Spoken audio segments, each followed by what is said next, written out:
delights in the laughing, not in the search for joy. It's a swallow winging on the wind, its innocence in a boy. Lurelurelero, lurelurelai. Joy will come to anyone whose heart has learned to fly. Lurelurelero, lurelurelai. Joy will come to anyone whose heart has learned to fly. Joy in the singing, not in the song sung welcome but never crave. If you think that laughter lies in things, to things you'll be but a slave. Lurelurelero, lurelurelai. Joy will come to anyone whose heart has learned to fly. Lurelurelero, lurelurelai. Joy will come to anyone whose heart has learned to fly. Joy in the giving, not in the gaining, grasping you'll never sing. You could win the world and still be poor, win peace and live like a king. Lurelurelero, lurelurelai. Joy will come to anyone whose heart has learned to fly. Lurelurelero, lurelurelai. Joy will come to anyone whose heart has learned to fly. Sing when the sun shines, sing when the rain falls, sing when your road seems strange. In a tempest seize the lightning flash and ride the winds of change. Lurelurelero, lurelurelai. Joy will come to anyone whose heart has learned to fly. Lurelurelero, lurelurelai. Joy will come to anyone whose heart has learned to fly. Lurelurelero, lurelurelai. Joy will come to anyone whose heart has learned to fly.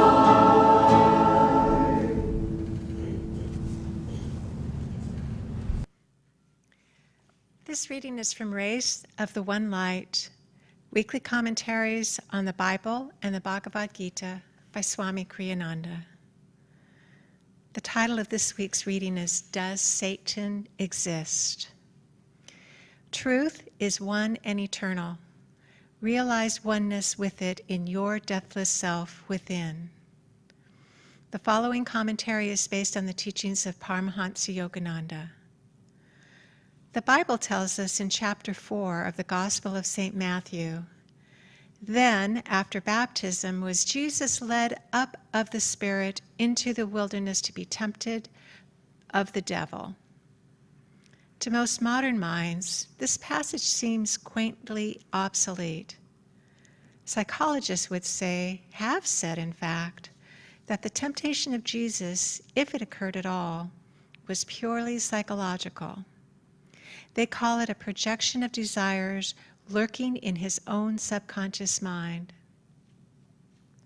The subconscious plays a strong part, certainly, even if not a unique one, in any testing the spiritual seeker must undergo. The Bhagavad Gita, in dealing with this undeniable reality, quotes Arjuna in the 3rd chapter, and then Sri Krishna's reply. Yet tell me, teacher, said Arjuna, by what force doth man go to his ill, unwillingly, as if one pushed him in that path? Krishna replied, desire it is, passion it is, born of the darknesses which pusheth him. Mighty of appetite, sinful and strong is this, man's enemy. Yet even Krishna describes passion as born of the darkness. The fact is, as Paramahansa Yogananda wrote in Autobiography of a Yogi, all thoughts vibrate eternally in the cosmos. Thoughts are universally and not individually rooted. A truth cannot be created, but only perceived. Psychology, yes, but psychology attuned to currents of consciousness that pervade the entire universe, attracted by each of us according to our own personal inclinations. Yogananda, quoted in The Path, said, "I used to think Satan was only a human invention, but now I know, and add my testimony to that of others who lived before me, that Satan is a reality. He is a universal conscious force whose sole aim is to keep all beings bound to the wheel of delusion."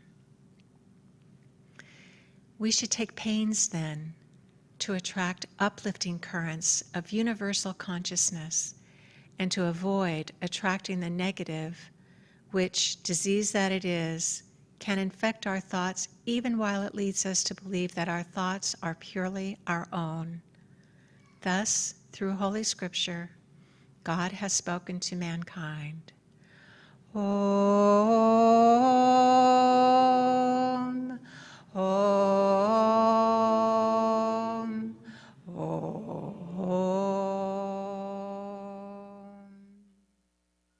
Everyone. My name is Lorna. This is Nayaswami Surendra, and it's really fun to be here this morning. It's always a joy. Just put that there. A lot of our regular crew is still, they're still returning, dribbling back in from Spiritual Renewal Week at Ananda Village in California. And I often, because of work and family and everything, I don't get to go. So I often get this topic of Satan. The Guru gives us what we need. And it's fun every year to dive back into it again and look at it again. I always find it fun that Swami Kriyananda, who did these, the readings that Manisha read, sort of a lesson of the spiritual path, a whole course that we take all year. Every week we get a new reading and a new topic. And we've gone through all of these topics about the Guru, about light, of being children of light, about the meanings in the scriptures and all kinds of things until we get to this point in the year where we're coming up to this idea of why don't we just go, after we finally turn towards the light, we say, I want God, I want to do this, I'm on the spiritual path, perhaps I've found my true Guru, and I'm real sincere, and I'm practicing, and I'm learning meditation, I'm doing all these things. Why don't we just, move right along, like, getting on the escalator and just going for it? And then Swami brings out, the truth is that there's actually things that are keeping us from going that way, that there's actually another force.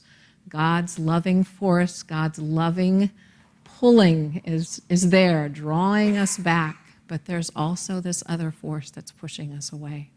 And that's why it gets so hard. That's why it takes so long, and that's why we start stumbling and thinking, wait a minute, I'm a sincere spiritual aspirant. Why am I having these difficulties? It came to mind as I started to read this. Of course, the first thing that came to mind was Pinocchio. You guys know the story of, if you may be familiar with the story of Pinocchio. My vision of Pinocchio in my head is the Disney version of the Pinocchio movie. But Pinocchio was a puppet. He was made out of wood by his loving father. And his desire was, as soon as he came to life, his desire was to be a real boy and not just a wooden boy.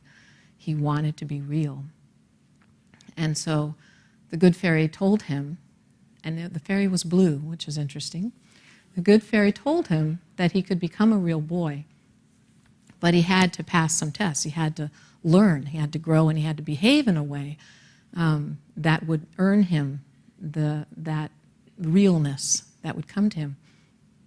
And there's a scene of him tripping along to school because his loving father said, this is part of what has to happen. No, you can't just stay home and hang out with me. You have to go to school and learn because that's how you get to be a real boy. That's what boys do.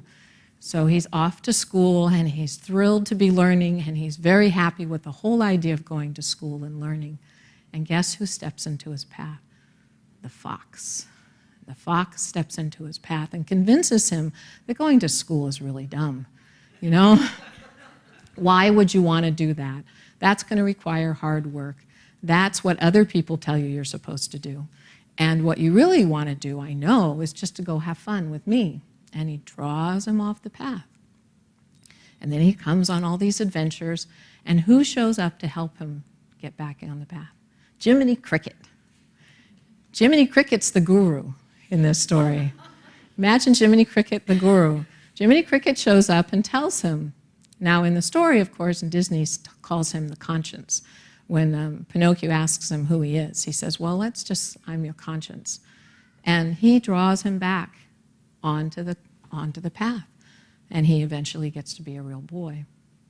But the struggle is there all the time, throughout history, throughout the eons, throughout all cultures. There's always the story of the satanic figure, the figure that draws us away from where we're supposed to go, where we want to go, and the figure that draws us back and leads us back home.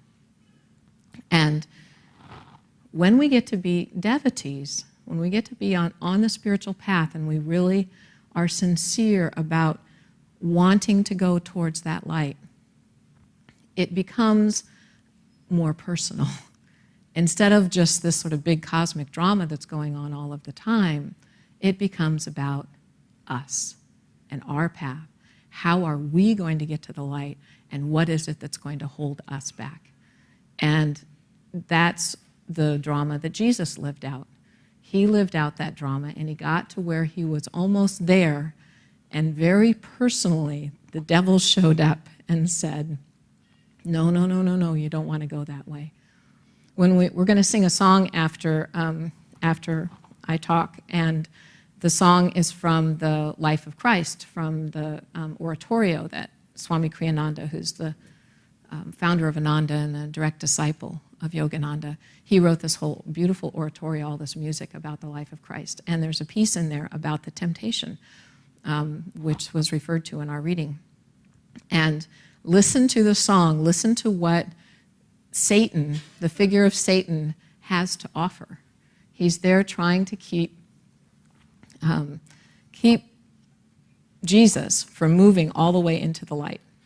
And pay attention to what it is that he offers. Because he offers dominion over all the earth. And he says, I can fulfill all your human desires. And the little mind, our little self, says, wow, dominion. Just the way John sings, just the way he sings it, dominion over all this noble earth. Part of you says, wow, that's pretty cool. But the larger self, the divine self, says, it's nothing. There's a story about Swami Kriyananda and his guru, Yogananda. Swami he said he had what he thought was a pretty amazing spiritual experience that he thought was quite significant, meant a lot, and it was really important. And he told his guru about it. And he said, Yogananda took him down a peg and said, it's nothing. It's nothing. When you take into account what the guru is actually offering us, which is actually telling us is the true story here. The true story is that we're infinite. Infinite. Dominion over this earth is nothing compared to what our real inheritance is, what it is that we're really going for. The small little experiences are wonderful. They're little signposts along the way that tell us we're going in the right direction. But it's not what it is that we're looking for. We're looking for infinity. We're going home to a reality that is beyond anything we can imagine in this world. And Satan comes in and tries to tell us that that's not what we want. What we want is something small and limited. Anandi is a teacher at Ananda Village down in California, and she gives Sunday services down there. And I was recently listening to one of her talks, and she describes the guru. She said she thought the guru, one of her pictures in her mind was the guru was like a general who surveyed the territory and was aware of the whole battlefield and could see where the blocks were, where the blockages were to victory that was going to keep us from victory. So the guru's job was there to survey and find these blocks in the flow and to open them up. And that might be a painful process. We often think of Satan as the one that brings discomfort and the difficulties that we have. But often it's the guru saying, no, you got to work on this. See this right here? This is in your way, and we need to get it out of your way, and I'll help you do that. So I thought about the guru being this general and the flow of divine grace, the flow of grace that he's trying to help open. When we do the purification service before this one, and we say, the Master says, open your heart to me. And that's a lot of what the work is that we have to do, is that we're just not opening. Things are blocking the way. And the guru is trying to get that unblocked. I have this rather vivid memory of having a flood in my apartment this last winter. And the water didn't come in from outside. The water was bubbling up through the toilets and the shower and all. It was rainwater. We were having all that rain. And it wasn't dirty, icky water. It was just rainwater trying to find a way to go. And our apartment is down low, so we were the logical place. And that water was just flowing and trying to find a way to flow. And it found it. It found the way to go. And I just have this really vivid memory of watching this water just pouring like a river through my house, down the hallway, through the living room. And it was just going. And I stood there in the middle of this and thought, what is this about? What does this mean? And I had heroes there trying to stop it, and Jim was there, and they were all trying to stop the flow and get it, and they were yelling from outside to inside, and we had plumbers, and it was quite a scene. But I still have this vivid memory of this water just flowing through, and I've been meditating a lot on that ever since, thinking, what was that about?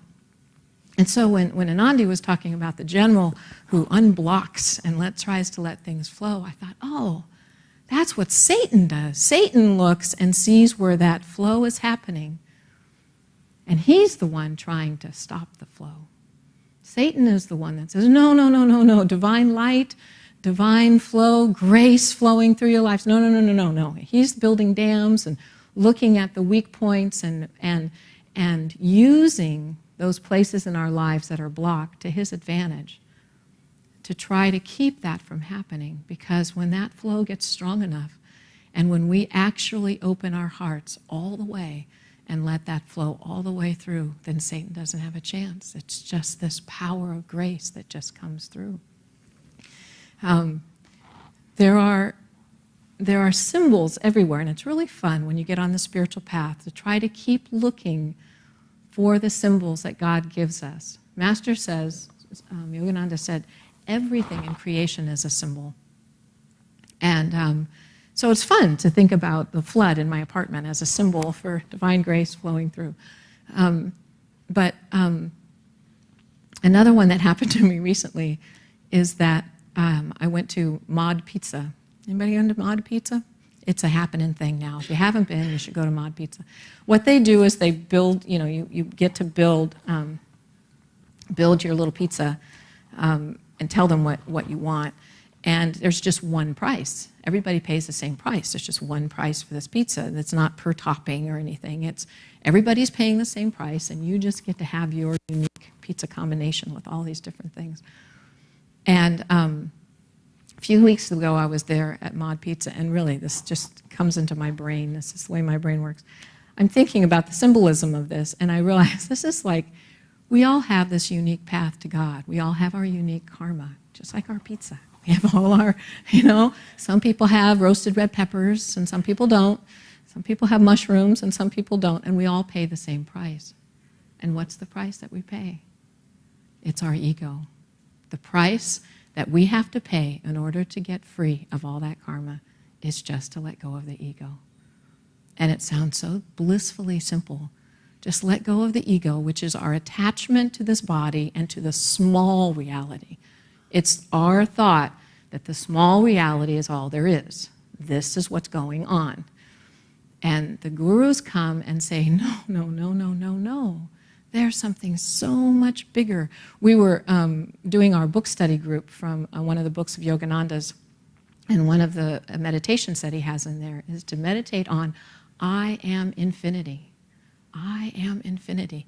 If you read through Scripture, you read through the writings of Swami, of Master, of all of the saints, they are constantly reminding us that there's a bigger picture going on, to let go of the small picture and the ego.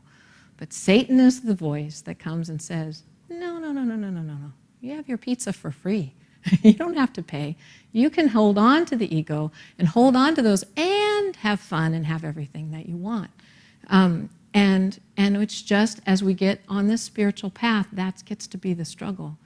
I want that, I want that, I want the light, I want spirit, I want God. I want that expansion, I want that wholeness, that fullness. But oh, I really want to sleep in this morning. I really want to eat whatever I want to eat. I really want to still go to the movies that I want to go to. I still want to be the small person that I am, that I feel like I want to be, and I want all that. And then that's the battle. That's the battle. And we're all doing it. Everybody's done it. They did it too. That's the beauty of the teachings, is that we have these gurus who also went through that same struggle. And so they understand that.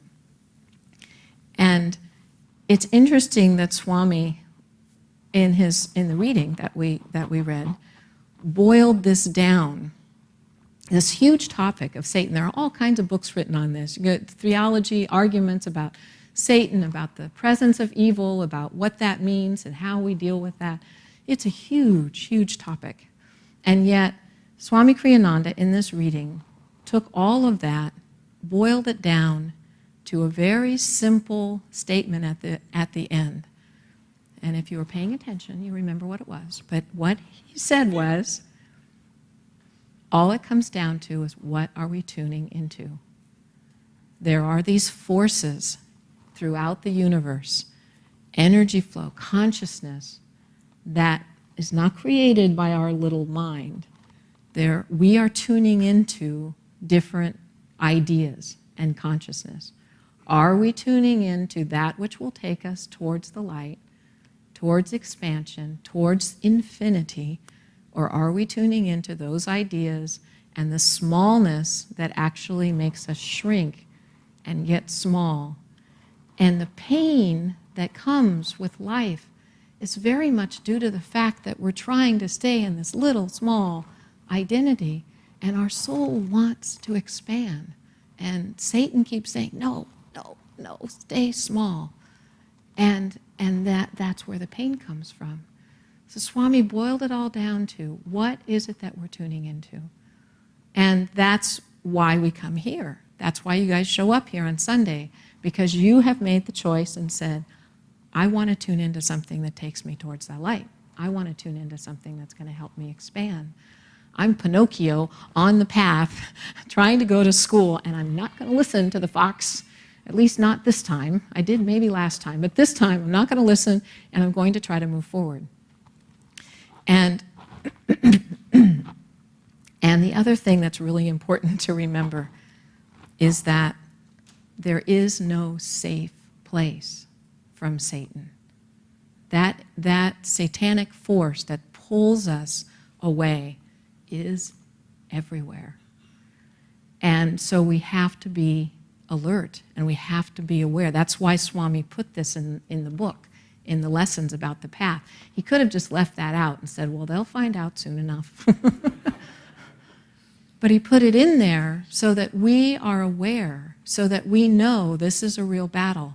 It's a real happening thing. And Yogananda, was quoted in there saying, I used to think it was just made up.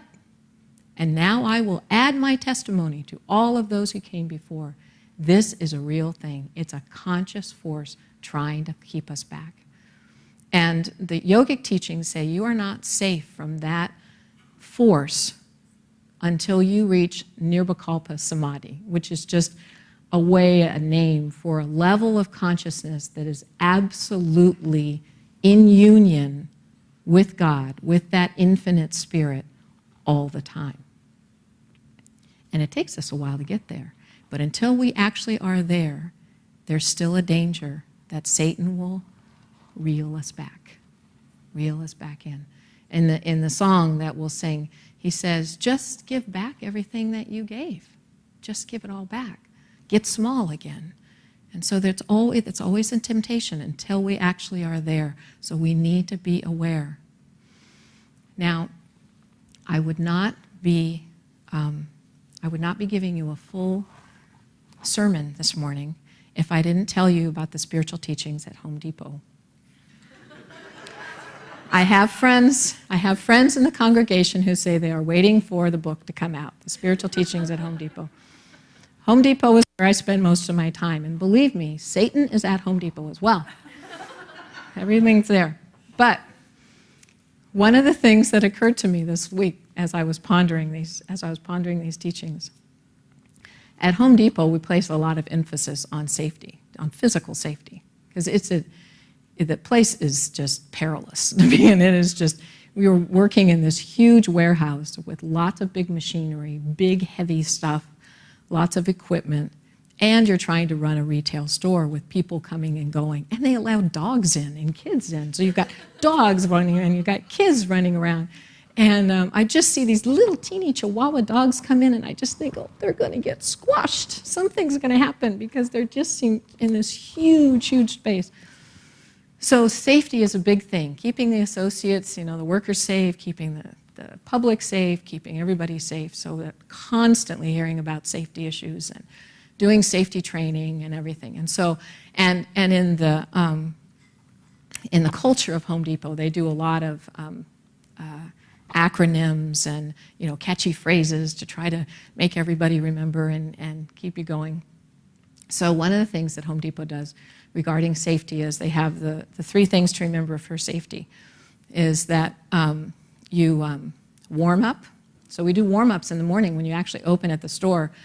All the associates that are there together working, we actually do physical warm-ups to stretch your muscles, and they encourage everybody to do warm-ups after every break and everything, because when you're working real hard physically with your muscles, you're much less likely to injure yourself if your muscles are warmed up and you're able to bend and move. So there's warm-up and then gear up, which means to use the right kind of gear. Use your safety gloves, use your safety goggles, use the right equipment, and then the last one is team up. Use people. Don't try to lift a 200-pound, box, and there's always somebody else that's willing to help you. So I thought, okay, we need to remember, how do we stay safe in our spiritual life? How do we try to keep Satan at bay and keep in tune with the light? So you've got warm up, right? This is a quiz now. I just told you those 3, so you should be able to remember 3. Warm up. Warm up means be awake and ready. Why do we ask you every time we come up here, when the voice of God calls you, you're going to awake and ready. If we're asleep, if we're not warmed up, if we're not ready to respond when God asks us to do something, we're going to get hurt.